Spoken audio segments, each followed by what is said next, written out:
Hi, this is Dan Heisman, Philly tutor for Chess FM, and this is the Improve Your Chess video series for ICC members. In today's game, we're going to look at a game that I played at the Mainline Chess Club Championship in 2002. Doesn't seem that long ago to me, but probably some of you listening to this weren't even born yet.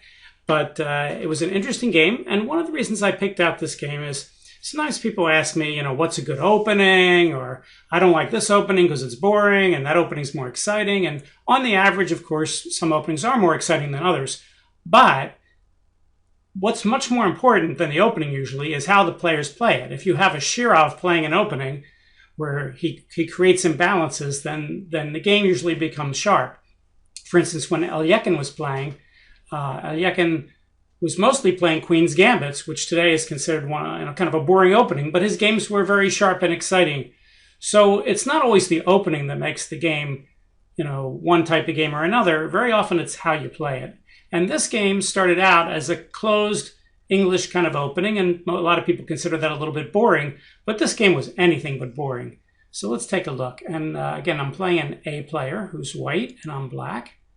And he opens up with C4, and I play G6. He plays G3. I play bishop G7, very flexible. He plays bishop G2, and I play E5. So this is kind of a reversed Sicilian now, with both sides fianchettoed. He plays knight C3. I play D6. He plays D3. That's a fairly standard move when the pawn's on E5 like that, but a lot of things can happen here. White could play E4 and knight GE2, and that would become a Botvinnik setup, but he doesn't have to do that. All right, so I played knight E7, keeping my position flexible too. Of course, there's nothing wrong with playing F5 there, or knight F6, or knight C6. And he plays bishop G5. Now, that's kind of an unusual move. He's threatening knight d5 in some lines, but I can hit that bishop, and of course he can't keep the pin on, so he'd have to go back or give me the bishop pair. So of course I do that. I play h6, and he decides to try to go after the light squares in the center by getting rid of my defender and playing bishop takes e7, queen takes e7. But this does give me the bishop pair, and of course the bishop pair is not as powerful if the game is locked up, but here the game isn't locked, it's closed because all the pawns are on the board, but the pawns are very flexible, so lots of things can happen. Computer thinks already black's at least equal.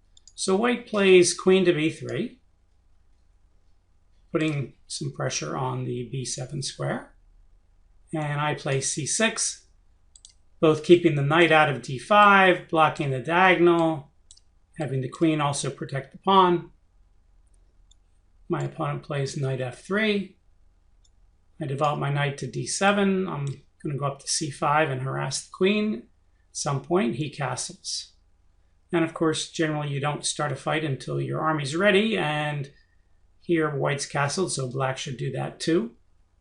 And now the computer suggests white should play a3, where black has a very small advantage. Computer suggests after that I should play a5.